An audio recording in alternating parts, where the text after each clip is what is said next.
கொடைக்கானல்லேருந்து இப்போது நாங்கள் Vathalagundu route இறங்கலை, Palani root இறங்கிட்டுருக்கோம். இந்த இடத்துல ஒரு காஃபி ஷாப் பார்த்தோம்,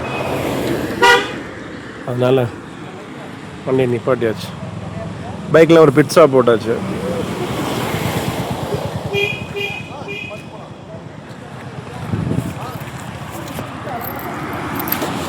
இந்த கார்னரிங் வந்து ரொம்ப மோசமான கார்னரிங் இருக்குது.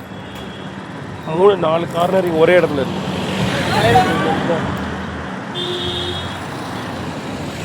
நம்மளை பார்த்துட்டு இந்த காரில் பரவாயில்ல, ஹாய் பைக்கர்ஸ் அப்படின்னு சொல்கிறாங்க.